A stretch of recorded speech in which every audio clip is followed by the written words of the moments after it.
What film pisses you off when you watch it, from being inaccurate or for any other reason? Have you guys ever noticed that in Revenge of the Nerds, the main nerd rapes the jock's girlfriend and no one seems to care? This is what really pissed me off about the end of 40 Days and 40 Nights. It's never acknowledged he was clearly raped. Any movie where high school students are played by people in their late 20s. B movie. That's not how pollination works, damn it. But, you're saying the bees don't have guns like that? Or wear mini leather jackets, Peen. Why did you order pizza if you don't have any money? No, there's nothing wrong with the plumbing. There's never anything wrong with the plumbing. And why are you letting the pizza go cold as you're banging the delivery person? Pool pizza. Sad face. As an ex-pizza deliver guy, I can tell you, that never happens. I saw more nasty half-naked guys than hot chicks by a large margin. And I was only offered sex once in 3 years of doing it. Still strockin'. Finish the story. The Notebook. As somebody who's losing a loved one, slowly, to Alzheimer's, I know firsthand that the disease is nothing like the convenient device the movie uses it as, and no matter how much you love someone, you can't, even temporarily, bring them back. Frick. That's the reason why I hate Nicholas Sparks. All his books, movies follow the same formula. Guy and girl fall in love. They overcome some sort of social hardship in order to be together.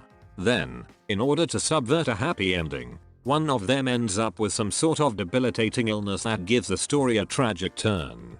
Tears are shed, tissues are used up, shoulders are cried on, and the movies make shit tons of money. In The Notebook, he uses Alzheimer's as a plot device, and in A Walk to Remember, it's leukemia.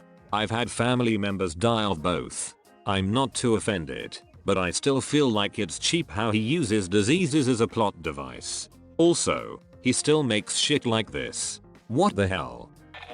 Clash of the freaking Titans. I'm a mythology buff and they fricked up the myth of Perseus so bad they just got a number of myths and put them in a melting pot. Not cool. The Kraken was originally an Icelandic or Scandinavian myth. Are you referring to the original or the remake? I like the original regardless of its inaccuracies, because I think it was a cool movie in its own right. Also, Harryhausen said that they pretty much threw the Kraken in there just cause.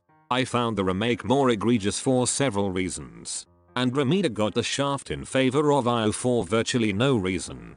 They implemented Arabian mythology. While some people might think it was cool, it made virtually no sense in context.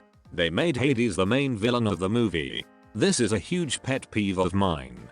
I always thought Hades was cool, and the only reason he has ever made a bad guy in anything that is Disney's Hercules is because he's the lord of the underworld and Hollywood likes to appeal to the Judeo-Christian belief that anything dark or having to do with death is demonic, satanic. Oh boy, was the remake gritty. It was like they pushed the Gears of War button and applied sepia filters to the whole goddamn movie. Poor Hades always gets the short end of the stick. Somebody's gotta take care of the dead guys. Damn it. Besides, he only ever abducts one girl, and by Greek god standards, that's practically silly. Any movie based on high school life, they always completely and grossly exaggerate the cliquiness and party-based aspects of high school, and it pisses me off. At least at my school, guys don't just walk around asking girls about sex and spreading rumors about who's a virgin and all about some rager with booze over the weekend that every goddamn kid is invited to. Untrue. Also, actual high school kids tend to be younger than 28. What? I just thought America had a bad education system. The cheerleading outfits every day get me. Far from reality, but it's in every damn movie. I feel Superbad was about as close as it gets. Dragon Ball Evolution. I didn't even make it through the whole thing. Just the very fact that it exists now makes me feel rage like nothing else. I got into a major car accident when driving home from the movie theater after watching this, and I can honestly say, knee surgery and all, the car crash was not the worst thing that happened to me that day. Yep. All they needed to do was stick to the random fantasy, long insane fight scenes with several crass jokes, and they couldn't even do that. Whoever said let's put Goku in high school should be ritually sacrificed and have his head paraded around town on a pike. I forgot about this movie. It is probably one of the worst movies ever made, and the guy that played Goku? He sucks ass. Indiana Jones. As an anthropologist that has worked in archaeology before, I absolutely cannot support a film that depicts inaccurate lifestyles of archeo. Oh, who am I kidding? I freaking love Indiana Jones. Oh man, I thought you were gonna be serious. It would be like saying you hate Die Hard because you're a cop and you think it's inaccurate. Die Hard is the best Christmas movie of all time. Quick, the refrigerator is over there. As an anthropologist that grew up on Indiana Jones, I have chosen to pretend the most recent Indiana film was an accident that we should never speak of again. Get that? Never speak of again. Now shut the frick up and give me your beating heart. Freaking law-abiding citizen. You and I both know that Gerard Butler wasn't supposed to die. We both know. Frick yes. I loved that movie until the ending. It absolutely ruined it for me. During the entire film, Butler is being portrayed as unstoppable. He sees all. He knows all. The one guy who used to work with him even said that the only way to stop him would be to put a bullet in his head. That's how it should have ended. Jamie Foxx, out of options, would have entered Butler's cell and shot him, and then Fox would have gone to jail for killing Butler. It would have all made sense. Butler proved his point, and Fox would make it even more clear by having to go to prison for shooting a man who would have taken countless more innocent lives otherwise, proving the justice system is as corrupt as Butler said. Freaking step up your game, Hollywood. I, Robot. Do you know what the book was about? Asimov saw all the books people were writing about how robots are going to become sentient and start killing people and was all like, that's stupid. We can just design them not to kill us. Then he thought that maybe when we do invent robots, everyone's gonna be freaking afraid of them because we'd read too many shitty sci-fi novels and we'll hold back the progression of technology. In the book, robots are invented and everyone on Earth is basically like Will Smith's character in the movie. They are the bad guys. They force the robots to only be used in space because they don't trust anything that can't feel.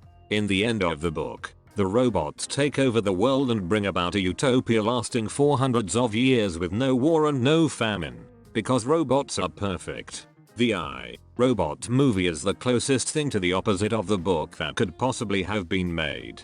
They switched the good guys and the villains around. The main theme of the book is that the movie is terrible, that the movie is actively holding back humanity and keeping us in the dark ages. They did pretty much exactly the same thing with I Am Legend. Twilight. I didn't want to be one of the many people who hate the movie simply because everyone else hates the movie. I never saw a character, the girl, portrayed as so spineless, weak, ineffectual, and emotionally demanding. It was a parody of itself. Watch the riff tracks. I've never laughed harder in my life. The scene where Yakety Sax plays when Edward scrambles up the tree made me nearly pass out from laughing so hard. The Last Samurai.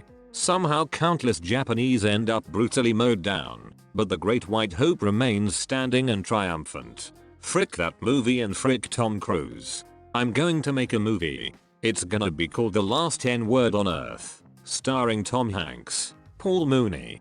Don't forget, Tom Cruise somehow kills a dude and then gets with his wife. Come on now. AKA dances with Japanese wolves.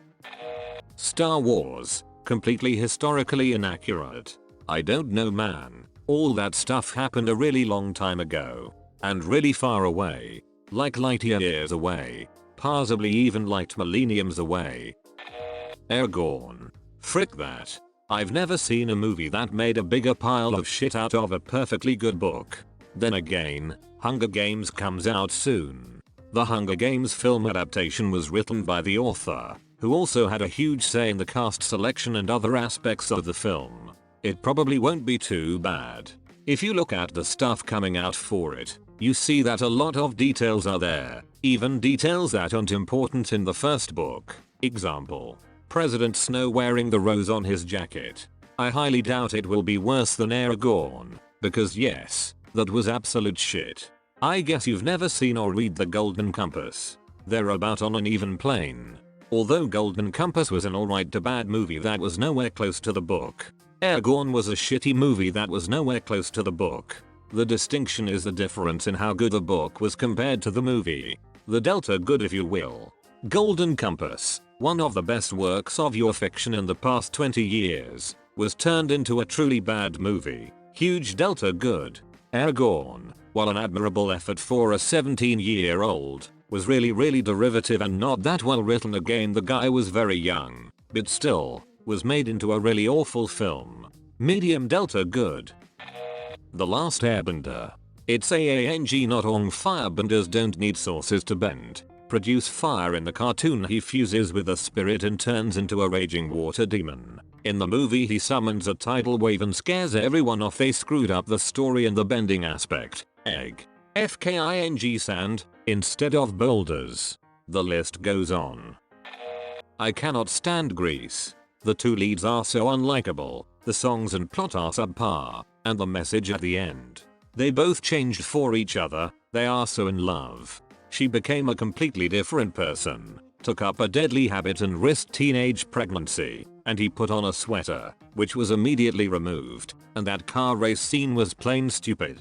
The message of the ending always pissed me off. Moral of the story. If a boy in high school doesn't like you, change absolutely everything about yourself, even though you'll probably only date for a month. And they were all so much older. Starker Channing was 35 when she played Rizzo.